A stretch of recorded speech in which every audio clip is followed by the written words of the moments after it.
ዓለም በዚህ ሰዓት አንድ ሀገር የማድነቅ ግዴታ ውስጥ ገብቷል።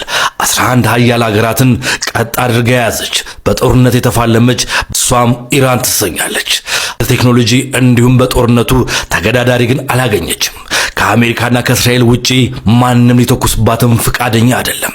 በታሪኳ ለመጀመሪያ ጊዜም የሆርሙዝ ሰርጥን ዘግታለች። አንድም በርሜል ነዳጅ የጫነ መርከብ በዚህ ቢያልፍ ውርድ ከራሴ የሚል ትዕዛዝም ቀጠን ያለ አስተላልፋለች። አረብ ሀገራት ለወትሮው አብረዋት ነበሩ።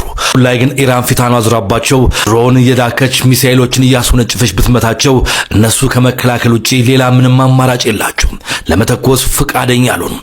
ምክንያቱ ደግሞ እያንዳንዱ የሚያመርቱት ዘይትና ነዳጅ በሷ ቁጥጥር ስር ባለ ሆርሙዝ ሰርጥ ውስጥ ስለሚያልፍ ብቻ አይደለም። ኢራን ለአረብ ሀገራት ታሪካዊ ጠላት ለሆነችው እስራኤል ትክክለኛና ወሳኝ ሀገር ቅጣት ትሰጣለች ተብሎ የሚታሰብ ነች።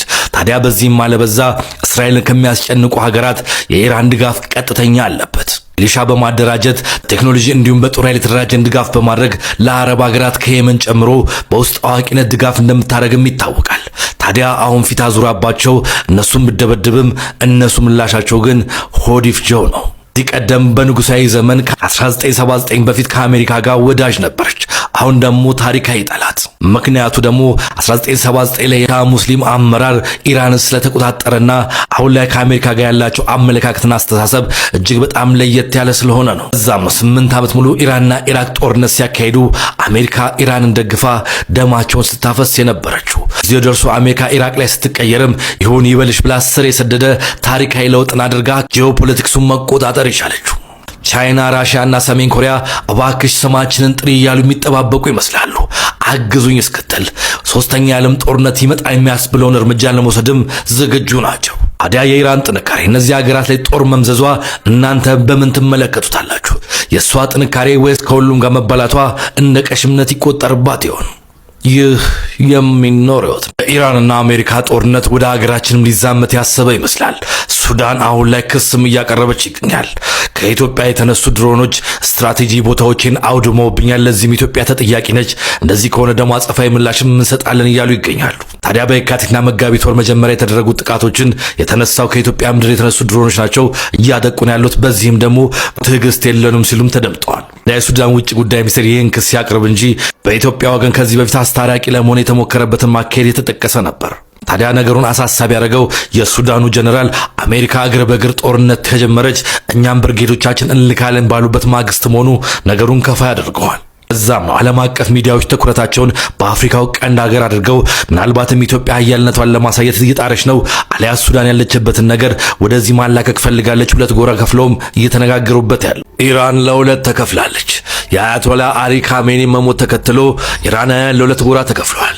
ደቡባዊ ኢራኖች የአያቶላ ምስል ያለበትን ሐውልት ሲያፈርሱም ታይተዋል። ከጊዜያቶች በፊት የወጣቶች ቀውስም እንደተነሳ ታውቆ ነበር።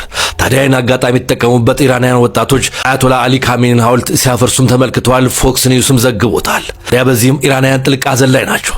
ነገር ግን አሁንም ልጃቸው ሙጂታብ አሊ ካሜኒ ቀጣዩ የነሱ መሪ እንደሆነም ታውቋል። ከ1989 ጀምሮ በእስላማዊ አገዛዝ ስር የኖረችው ኢራን አያቶላ አሊ ካሜኒ ከዛ ጀምሮ ሲመሩትም ነበር። ታዲያ ዛሬ ጠዋት ላይ መሞታቸው ይፋ ሆኗል። በጣም አስደንጋጭ ነው። ነገር ግን አሁንም ጠላቶቻችን እንታገላለን ሲሉም ታውቋል። የአሜሪካና እስራኤል ጥምር ጦርም ይህንን ግድያ አፋፍሞታል። ኢራን በአንጻሩ አሜሪካን የሚደግፉ እያንዳንዱ ሀገሮችን ሚሳኤል መተኮሳን፣ አጥፍቶ ጠፊ ድሮኖች መላኩ አልቀረም። በዚህም ዱባይ፣ ባህሬን፣ ኳታር እንዲሁም ሌሎች ሀገሮች ሰለባ ሆነዋል። አሁንም ጥቃቱ እንደቀጠለ ነው። ኢራንም አጸፋዊ እርምጃ ወስዳለው እስራኤልን መደብደቧን አላቆመችም። ይህ በእንዲህ እንዳለ አገር ውስጥም ከሀገር ውጭ የምንሰማው ዜና ደስ እያለ አይደለም። ብዙ ሰዎች እየሞቱ እንደሆነም ታውቋል። ሰላም ለሀገራችን፣ ሰላም ለዓለማችን እመኛለሁ። የዝናብ ውሃ ንብረትነቱ የመንግስት ነው መጠቀም አትችሉም ብትባሉ ምን ታረጉ ነበር? አሜሪካ ኦሪገን ውስጥ እንደዚያ ሕግ አለ። ማንኛውም ውሃ ከዝናብም ሆነ የበረዶ ቅላጭ እያንዳንዱ ነገር የመንግስት ንብረት ነው፣ ለግል መጠቀም አትችሉም የሚል ሕግ አለ። በተለይም 5000 ጋሎን በላይ ከሆነ ቤቱ ለራሱ ፍቃድ ያስፈልገዋል። ይህም አስገዳጅ ሕግ ነው። ታዲያ ይህ ሰው ያጋጠመው ይህንን ነው። ቤቱ ጣራ ላይ የሚፈሰውን ዝናብ እያንዳንዱን አጠራቀመ። 3 ትላልቅ ታንከሮች ማዘጋጀ። ዋና ዓላማው ለግል መጠቀሚያው ነው። እዛም ባሻገር ደግሞ ለእንስሳት የሚያጠጣበትም ከዚህ ውሃ ይጠቀማል። ግቢ ውስጥ አትክልት የሚንከባከብበትም ከዚህ ውሃ ነው። ነገር ግን ፖሊሶች በቁጥጥር ስር ያውሉታል። እሱ መከራከያ ሐሳቡን ፍርድ ቤት ቀርቦ እንዲያስረዳ ይጠየቃል።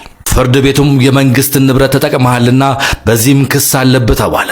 እሱም በኔ ፕሮፐርቲ ወይም በኔ ንብረት በኔ ጣራ ላይ በዘነበው ዝናብ የመጠቀም ሙሉ መብት አለኝ። ከዛም ባሻገር የተጠቀምኩት ለግል ጥቅሜ እንጂ አንድም ጠብታ ውሃ ሽጬ ምንም አይነት ገቢ አላገኘሁበትም። ስለዚህ ልጠየቅ አይገባም ባይ ነው።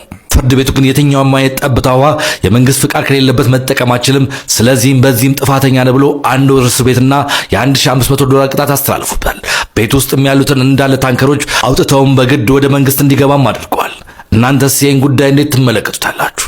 ሐሳባችሁ መከተብ እንዳረሱ። ዓለማችን ላይ ከሚገኙ ከተሞች እናትና አባታችሁን አስጎብኙ ብትባሉ የትኛውን ከተማ ትመርጣላችሁ? በተለይ ደግሞ ክርስቲያኑ ናችሁ። ኢየሩሳሌም እንደምትሉኝ አልጠራጠርም። ምክንያቱ ደግሞ ጌታችንና መድኃኒታችን ኢየሱስ ክርስቶስ ከውልደቱ እስከ ዕርገቱ ተአምር የሰራበትን፣ የተጸነሰበትን፣ የተወለደበትን እንዲሁም የተጠመቀበትን ለእኛ ሲል በመስቀል ላይ ያለበትን፣ ያረፈበትን፣ በትንሣኤውም ጊዜ የተነሳበትን እነዚህን ሁሉ ተአምረኛ ቦታዎች መመልከት፣ እናትና አባቶቻችሁን ማሳየት እንደምትጓጉም ግልጽ ነው። እዛም ባሻገር የቅዱሳን መካነ መቃብር መጎብኘት፣ ይህ ሁሉ አንድ ቦታ ላይ ይገኛል። ኢየሩሳሌም እስራኤል። ለዚህ ጉዞ ታዲያ እናንተ እናትና አባቶቻችሁን አስጎብኙ፣ እኛ ደግሞ ጉዞን አዘጋጅተናል እያሉ ይገኛሉ። ቤተ ጳውሊ የጉዞ ወኪል። ታዲያ ትንሣኤን ምክንያት በማድረግ ለእናትና ለአባቶቻችሁ ይህንን ቅዱስ ቦታ ለማሳየት መመዝገባችሁን እንዳትረሱ። ቦታም እየሞላ ስለሆነ በጊዜ ቢሮአችን መጥታችሁ መመዝገብ ትችላላችሁ። ቅድስት ሀገር ኢየሩሳሌምንም በሙያ ልምድ ያላቸው አስጎብኚዎቻችን በደንብ የሚንከባከቧችሁና የሚያስጎበኛችሁ ይሆናል። የት ነው የምናገኛችሁ ካሏችሁ ቁጥር 1 ፒያሳ መናገሻ ገነት ቅዱስ ጊዮርጊስ ቤተክርስቲያን ፊት ለፊት ቤተክርስቲያኗ ባሰራችው ህንጻ ላይ 2ኛ ፎቅ ቢሮ ቁጥር 202 ይገኛሉ። እዛም ባሻገር መገናኛ መግተባበር ህንጻ 4ኛ ፎቅ ላይ ቢሮ ቁጥር 405 ማግኘት ትችላላችሁ። አሊያም በእነዚህ ስልኮች ደውሉላቸው፣ ሄሎን በሏቸው፣ ከልብ ያስተናግዷቸዋል። ኢራን ለሁለት ተከፍላለች። የአያቶላ አሊ ካሜኒ መሞት ተከትሎ ኢራናውያን ለሁለት ጎራ ተከፍለዋል። ደቡባዊ ኢራኖች የአያቶላ ምስል ያለበትን ሐውልት ሲያፈርሱም ታይተዋል። ከጊዜያቶች በፊት የወጣቶች ቀውስም እንደተነሳ ታውቆ ነበር። ታዲያ ይህን አጋጣሚ የተጠቀሙበት ኢራናውያን ወጣቶች አያቶላ አሊ ካሜኒን ሐውልት ሲያፈርሱም ተመልክተዋል። ፎክስ ኒውስም ዘግቦታል። ታዲያ በዚህም ኢራናውያን ጥልቅ ሐዘን ላይ ናቸው። ነገር ግን አሁንም ልጃቸው ሙጂታብ አሊ ካሜኒ ቀጣዩ የነሱ መሪ እንደሆነም ታውቋል። ከ1989 ጀምሮ በእስላማዊ አገዛዝ ስር የኖረችው ኢራን አያቶላ አሊ ካሜኒ ከዛ ጀምሮ ሲመሩትም ነበር። ታዲያ ዛሬ ጠዋት ላይ መሞታቸው ይፋ ሆኗል። በጣም አስደንጋጭ ነው። ነገር ግን አሁንም ጠላቶቻችን እንታገላለን ሲሉም ታውቋል። የአሜሪካና እስራኤል ጥምር ጦርም ይህንን ግድያ አፋፍሞታል።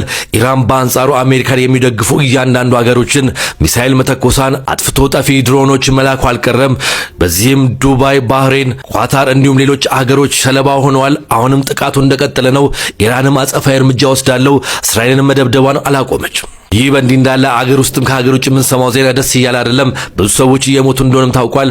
ሰላም ለሀገራችን፣ ሰላም ለዓለማችን እመኛለሁ። እስራኤሎች እንዲሁም ጣሊያኖች ዘብጥያ መውረድ አለባቸው። ምክንያቱ ደግሞ ኢየሱስን ገለውታል ያለው ጠበቃ። ይህ ጠበቃ በኬንያ ነዋሪ ነው፣ እኒዲስ ይባላል። በኬንያው ከፍተኛ ፍርድ ቤት አንድ ክስን ያስገባል። የእስራኤልን ሕዝብ እንዲሁም የጣሊያን ሕዝብን ከዛም ባሻገር አይሁዳውያንን አባቶችን እሱም ብቻ ሳይቀር ከደሙ ንጹህ ነኝ ያለው ጲላጦስንም ጭምር ኢየሱስ እንደ ሰው የሞተበት ነገር ሕጋዊና ፍትሃዊ አይደለም፣ ሰውኛ መብትንም የተጣረሰ ነው። ስለዚህም እነዚህ ሕዝቦች መታሰር አለባቸው፣ በፍርድ ቤት መጠየቅ አለባቸው ብሎ በኬንያ ያለው ፍርድ ቤት ጎራ ይላል። ታዲያ ነገሩን ይመለከታሉ። ኬንያ ፍርድ ቤቶችም ይህ ሰው አበደ እንዴ እያሉ ያዳምጡት ጀመር። ሰውየው ግን ከምሩና ከልቡ ነበር። በሰውኛም ቢሆን እንደ ሰብአዊነት ክርስቶስ የተገደለበት መንገድ ትክክል አይደለምና ፍትህ ያስፈልገዋል ሲልም ዳግመኛ ድምፁን አሰማ። ነገሩ ኬንያ ውስጥ እንደማይሆንለት ሲገባው በኔዘርላንድ የሚገኘው ዓለም አቀፍ ፍርድ ቤት ጎራ ይላል። እዛም ጉዳዩን ይሰሙታል። ማስረጃ ካለ አንጣ ይሉታል። እሱም መጽሐፍ ቅዱስን ያቀርባል። መጽሐፍ ቅዱስ ላይ ለሰው ልጆች ሊሞት ነው የመጣው እንጂ ሰዎች አልገደሉትም የሚለው ማስተባበያ ይጠይቁታል። የሆነው ሆኖ የፈለገ እንኳን ቢሆን ክርስቶስ የሞተበት መንገድ፣ አይሁዳውያን አባቶች የፈረዱበት መንገድ፣ ጲላጦስ እንኳን ከደሙ ንጹህ ብሎ ራሱ እንዳይከላከል አድርጎ ሮማውያን እንዲሰቅሉት አድርጓልና እዚህም ክርስቶስ እንደ ሰውኛ እንኳን ትክክለኛ ሞት አይደለም፣ በግፍ ነው የተገደለው። ስለዚህም ፍትህ ያስፈልጓል እያለ ድምፁን አሰማ። ዋነኛ መስረጃ መጽሐፍ ቅዱስ ነው ሲልም ወገቡን ይዞ ተከራከረ። የዓለም አቀፍ ፍርድ ቤት ግን ነገሩን በእንጥልጥል አሳልፈው እሱን ወደ ጎን ገሸሽ አደረጉት። ይህ ከሆነ 13 ዓመት ተቆጥሯል። አሁን ላይ እድሪስ እንዲሁም የዓለም አቀፍ ፍርድ ቤት ምን እንዳለው የትም እንደደረሱ ምንም የሚታወቅ ነገር የለም። በወቅቱ ግን የዜና አነጋጋሪና ይህ ሰው አብዶ እንጂ በጤናው አይደለም የሚባሉ መላምቶችን አስቀምጦ ነበር። እናንተስ ይህን ሰው ምን ትሉታላችሁ? ለክርስቶስ ያለው ጥልቅ ፍቅር አሊያስ ዳኝነቱ ወይም ጠበቃነቱ ፈንቅሎ የወጣበት የተዘጋ ፋይልን ድጋሜ መቀስቀስ ጉዳይ ወይም ጌታችንና መድኃኒታችን ኢየሱስ ክርስቶስ በዚህ ምድር የመጣው ለኛ ኃጢአት ሊተላለፎ ሊሰጥ ነው፣ እንደኛ እንደምናስበው ጠፍቶት ነው? ሐሳባችሁ ምን ይሆን? መከተባችሁ እንዳትረሱ። 25 ሳንቲም መልስ አልተመለሰልኝም በማለት 22 ዓመት ፍርድ ቤት የተመላለሰ ሰው አለ ብላችሁ ምን ትላላችሁ? ነገሩ እንዲህ ነው። ይህ ሰው በሙያው ጠበቃ ነው። ታዲያ ባቡር ጣቢያ ይገባል። እሱም መክፈል ከነበረበት 25 ሳንቲም ጭማሪ እነሱ ጋር እንደቀረም ይነግራቸዋል። መልስ እንዲሰጡት ቢነግራቸውም ቢጠይቃቸውም እነሱ ግን ከቁብ አልቆጠሩትም። ጉዳዩንም ቀለል አድርገው ያዩታል። ነገርየውን በዋዛ ላይየውም የጥብቅናው ሙያ መብቱን ለመጠየቅ ይጠቀምበታል። ታዲያ ወደ ፍርድ ቤት ጉዳዩንም ይዞት ይሄዳል። 22 ዓመት 100 ጊዜ ፍርድ ቤት ይመላለሳል። በስተመጨረሻም አሸናፊነቱ ይነገረዋል። ለሱ 25 ሳንቲም ቁም ነገር አልነበረም። እሱ ቁም ነገር ሕግን ማስከበር እንዲሁም ሙስና ማጥፋት ነበርና ማሸነፉ ብቻውን ትልቅ ቦታ እንደሚሰጠውም ይናገራል። ታዲያ ያቺ 25 ሳንቲም ወልዳ ከእያንዳንዱ ወጪውንና እንዲሁም ኢንተረስቷን ወይም ወለዱን ጠብቆ እንደተከፈለውም ይነገርለታል። እሱም ይናገራል፣ እኔ ራሴን ወከልኩ እንጂ ብዙ ድሃዎች እንደዚህ አይነት ኬዝ ያጋጥማቸዋል። ብዙ የወንጀል ጥፋቶችም አሉ። ነገር ግን ማንም ስለማይወክላቸው ፍትሐዊ ዳኝነትን አያገኙም። ከዛም ባሻገር ባለስልጣኖቻችን በሙስና የተጨማለቁ ስለሆነ ይህንን ማሸነፍ ነበረብኝ፣ ያንንም ማሳየት አለብኝ።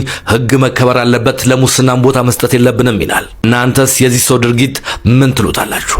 ትክክለኛ እርምጃ አሊያስ ሀገሬው ባህልና ንግግር ስራ ያጣ መነኩሴ ቆብ ቀዶ ይሰፋል እንደሚባለው ነባችሁ? ሐሳባችሁን መከተብ እንዳረሱ።